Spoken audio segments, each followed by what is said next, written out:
Hello guys, we are learning about polymers. In the previous video we have seen what are polymers, how we can prepare these polymers from monomers and what are the classification of these polymers.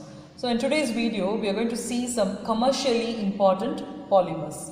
As we all know, polymers have great commercial importance because of their multifarious uses in all walks of life.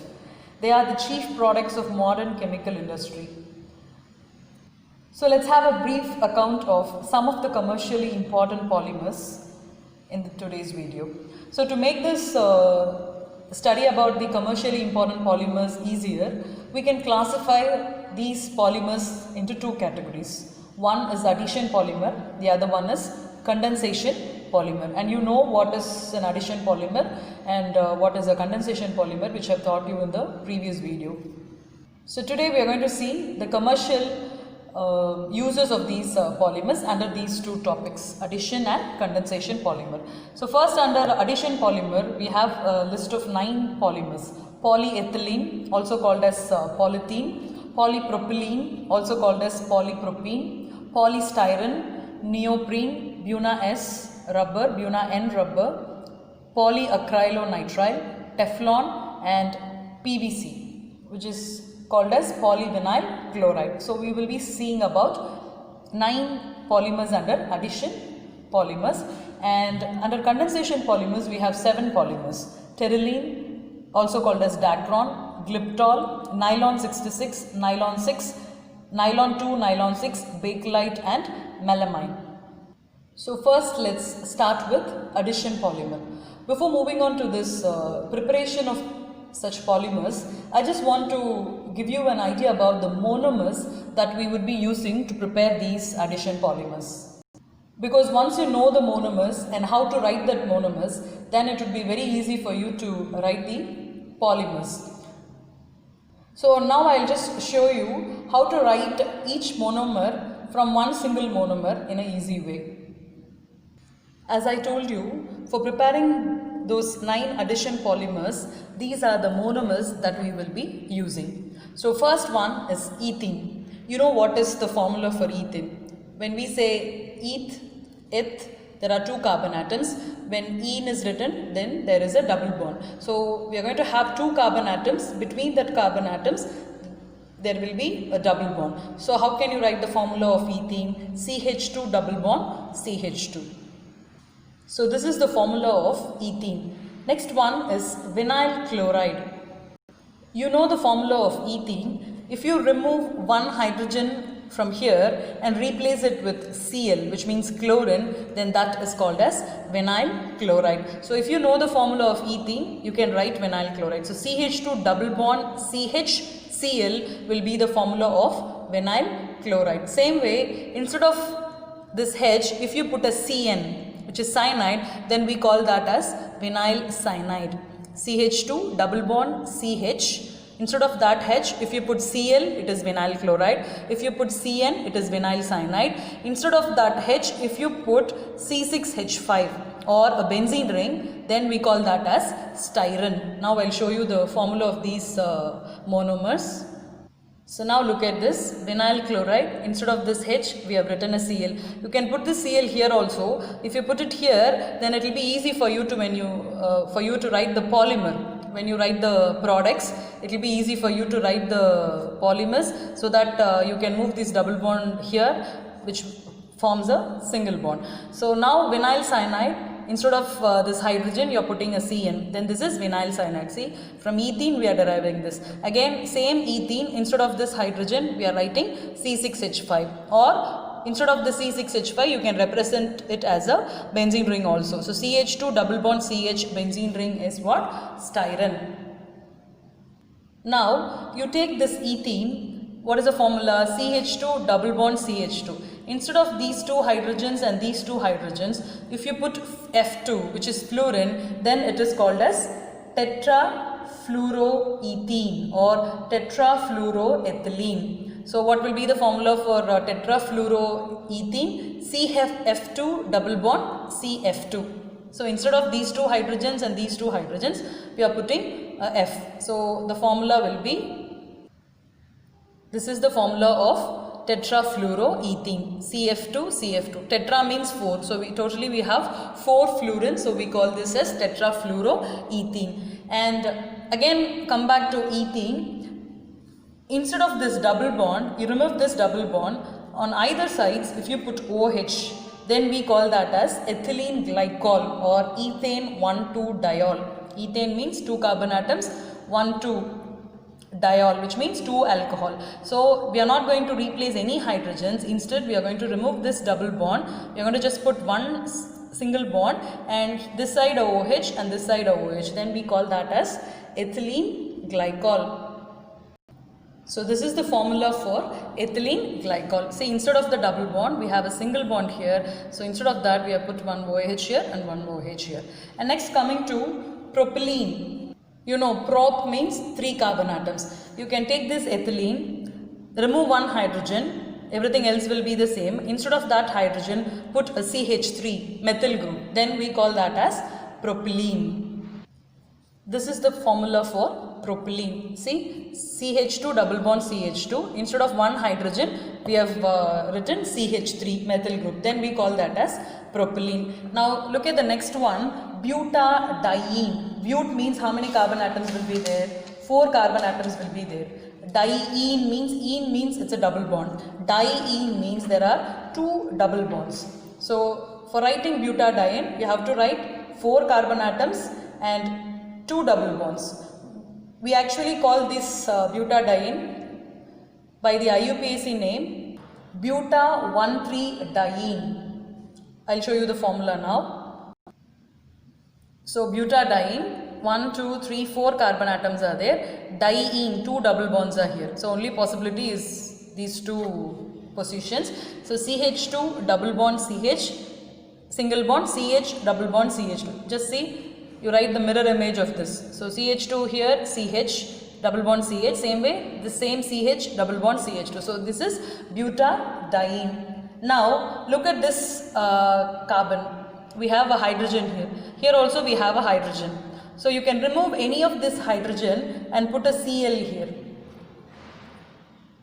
So CH2, double bond C, single bond Cl, single bond CH, double bond CH2. Then we call that as chloroprene. This is the formula for chloroprene. See, from butadiene, we are removing this hydrogen and replacing it with Cl. This is chloroprene. At the same time, if you remove this Cl and replace it with CH3, just like propylene, if you put a methyl group here, then we call that compound as isoprene, which will be used in the preparation of rubber. Actually, that is the monomer of natural rubber. We will be learning about it later. So remember, if you remove this hydrogen and instead of that, if you put Cl, it is chloroprene. If you put CH3, then it is isoprene. I hope it will be helpful for you to write the monomers. So now, if this is the monomer, ethene. From this, you get polythene. From this, you get polyvinyl chloride, polyvinyl cyanide, or we call this as acrylonitrile.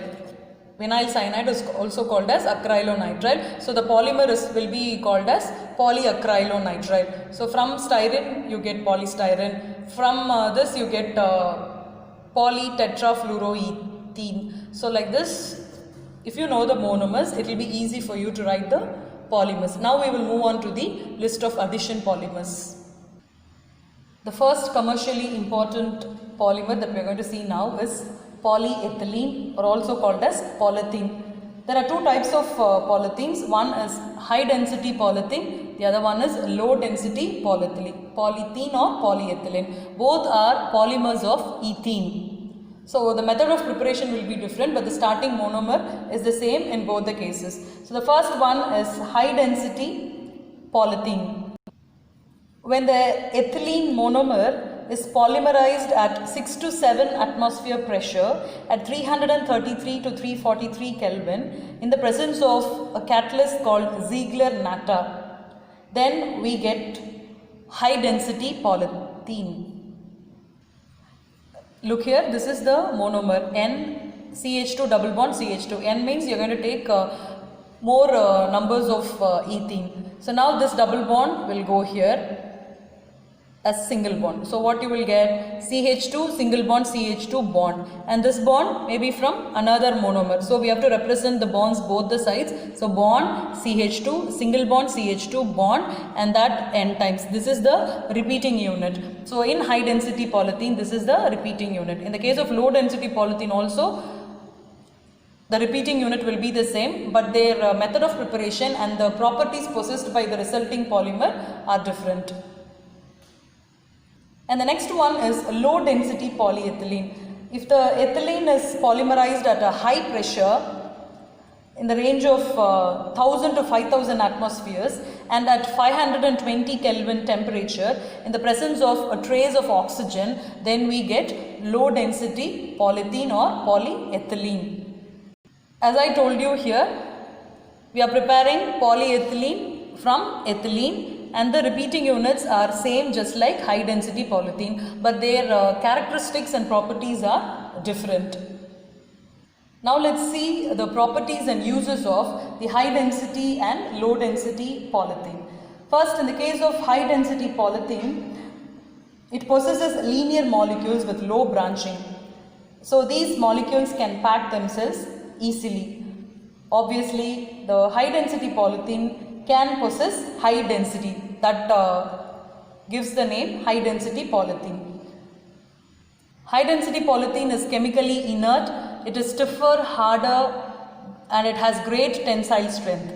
As I told you, it is a linear molecule, and this high density polythene is used for making electricity carrying wires, squeeze bottles, toys, and flexible pipes. In the case of low density polythene, it is highly branched. Branching takes place due to intermolecular chain transfer steps during polymerization. Because of this presence of branching in this low density polythene, it restricts it to pack close together, so it possesses low density, and that's why the name low density polythene. It is tough but flexible, but it is a poor conductor of electricity. It is used for making buckets, dustbins, bottles, pipes, because this low density polythene can be pliable over a wide range of temperature. So we can use this for making insulation wires also. So these are the commercial uses of high density polythene and low density polythene. Next polymer is polypropylene. It can also be called as polypropene. From the name itself you can understand it is a polymer of propylene, and I told you how to write a propylene. See, CH2 double bond CH2 will be ethene. In one CH2 remove a hydrogen and replace it with CH3. So this is propylene. So from propylene you are getting polypropylene. See, I told you this double bond will go here as single bond and put a bond here. So single bond. And one more thing I want to mention here. When I showed you the list of monomers, I told you this substituent will be written down or up because it will be easy for you to show the polymer. Now see, if you write the CH3 here, because this is not going to involve in the polymerization chain. So this CH bond CH3 will be as such. So this bond will come here. Bond CH, single bond CH2, single bond. That is N times. So this entire unit is the repeated unit in polypropylene. It's so easy to write the polymer from the monomer. Just involve the double bond. So this single bond is as such. This double bond comes here as another single bond. This will stay as a single bond. So single bond CH, single bond N times. This CH3 is as such. And this polypropylene is used as a packing material for textiles, food, and for making toys, ropes, and as a liner in bags. Inside the bag there will be a lining, and that is made up of polypropylene. Polypropylene is harder and stronger than polythene. Polypropylene rope is extremely strong. So this polypropylene is used for various commercial purposes.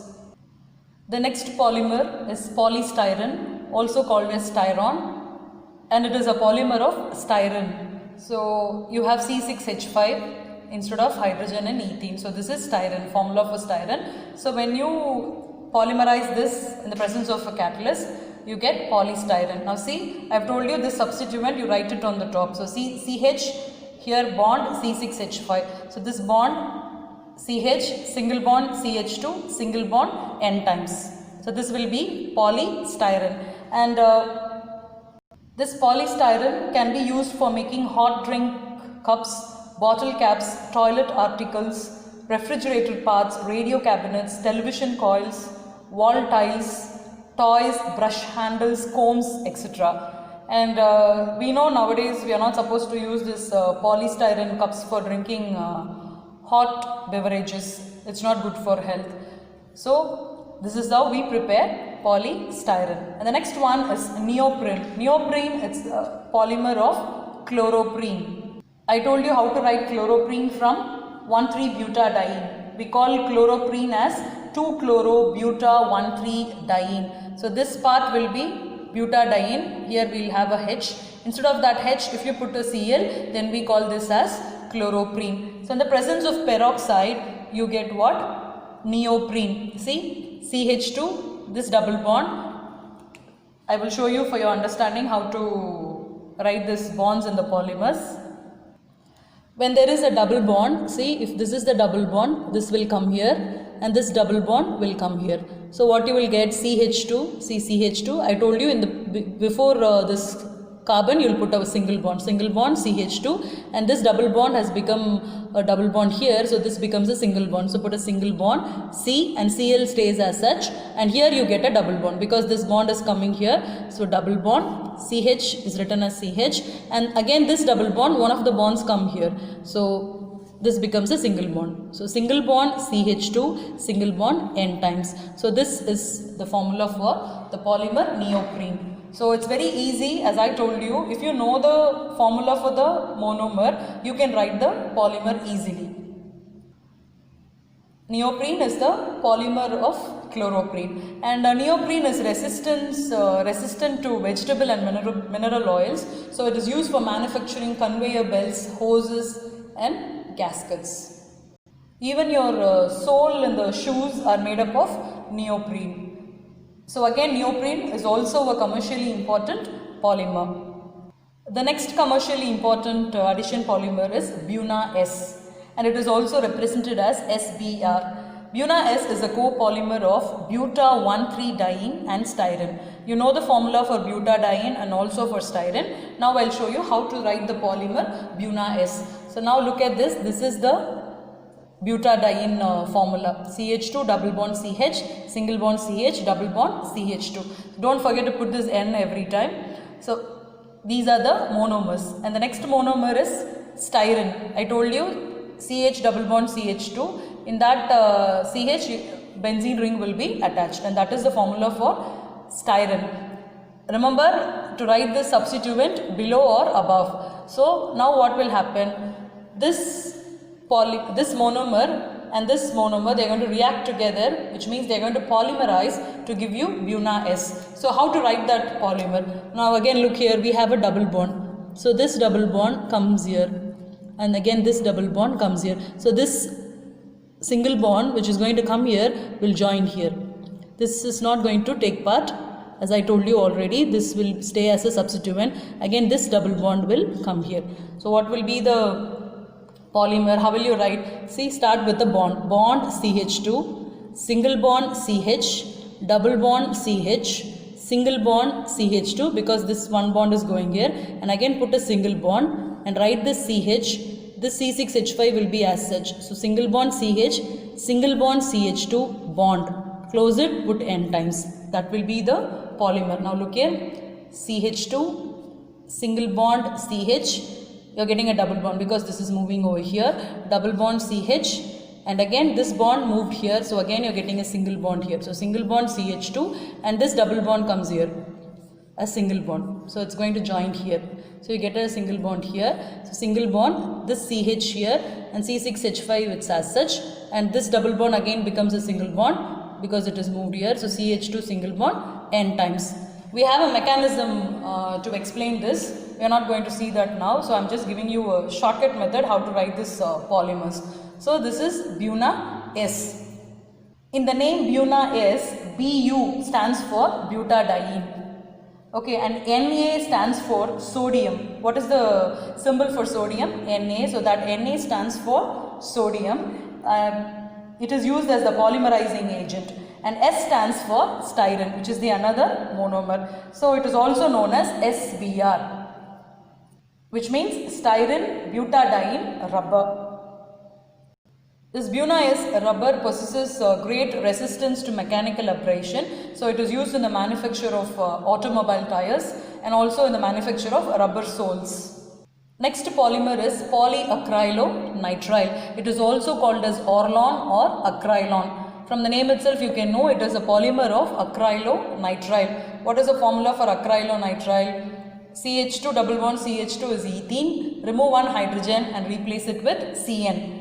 It is also called as vinyl cyanide. So when it undergoes polymerization, remember you should write the Cn below or above. So single bond CH2, single bond CH, bond, close the bracket, N times. So this is the formula for polyacrylonitrile. It is also written as PAN, P-A-N, polyacrylonitrile. It is actually used as a substitute for wool in making commercial fibers, carpets and blankets. Next one is Buna-N. Just like Buna-S, this is Buna-N. Because there we used styrene as one of the monomer, so we use the alphabet S. Here we are going to use acrylonitrile along with butadiene. So for representing that nitrile, we use N. So Buna-N or NBr. Again take butadiene, and this is acrylonitrile, CH2 double bond CH, single bond Cn. So remember to write the Cn above. So what will be your formula for Buna-N? Again put a single bond here, CH2 single bond CH, this comes here. So CH double bond CH, again this goes here, single bond CH2, single bond. Again you will have this CH the other side. I have written it this way, so this CH2 comes here. So you are supposed to write like, so look here, CH, Cn, double bond CH2. So you get a single bond here, single bond CH, this double bond comes here, single bond CH2 and Cn stays here. So CH2 bond here N times. So this is the formula for Buna-N. This Buna-N is resistant to the action of petrol, lubricating oil and other organic solvents. So it is used in making oil seals and tank linings. Next polymer is polyvinyl chloride. It is the polymer of vinyl chloride and it is abbreviated as PVC. This is the formula for vinyl chloride. See, CH2 double bond CHCl. So again this Cl should go on the top. So you will get the single bond here. So single bond CH2 bond CH bond N times. Don't forget to write the Cl here. So this is the formula for polyvinyl chloride and it is used in making raincoats, shower curtains, pipes and vinyl flooring. So the last commercially important polymer under the category addition polymer is Teflon. It is also called as polytetrafluoroethylene. So it is a polymer of tetrafluoroethylene. See, in CH2 double bond CH2, which is ethene, you are replacing hydrogen with fluorine. So CF2 double bond CF2. So this is tetrafluoroethylene. The presence of catalyst and under high pressure, you are getting single bond CF2, single bond CF2, again single bond N times. This is the repeating unit. And that is polytetrafluoroethylene. It is chemically inert, resistant to attack by corrosive agents. So it is used for making gaskets, oil seals, non-stick surface coated utensils. The list of addition polymers we have seen just now can be categorized under certain group of compounds. The first one is polyolefins, the polymers that are derived from unsaturated hydrocarbons, which means double bonds. We call double bond hydrocarbons as olefins. So if your polymer is derived from unsaturated hydrocarbon, then that group of polymers come under polyolefins. Example, polythene, polypropylene and polystyrene. Next one is polydienes. Polydienes are the polymers of dienes, which means where there are two double bonds like butadiene. Then we call that polymers as polydienes. Example, neoprene, Buna-S and Buna-N. Next one is polyacrylates, the polymer obtained by the polymerization of acrylic monomers. Okay, this is acrylic group which we have seen in acrylonitrile. So that comes under polyacrylates. The last one is polyhaloolefins. Polyhaloolefins are the polymers of halogen substituted alkenes. Alkenes, we have double bond. Halogens, it can be chlorine, bromine or iodine. Here we use chlorine usually. So in the alkene, if it is substituted by a halogen and then your polymer is derived from that, then we call that polymers as polyhaloolefins. And Teflon polyvinyl chloride come under this category of polymers. So under the topic some commercially important polymers, we saw a list of addition polymers. In the next video, we will see a list of condensation polymers which have commercial uses. Thank you.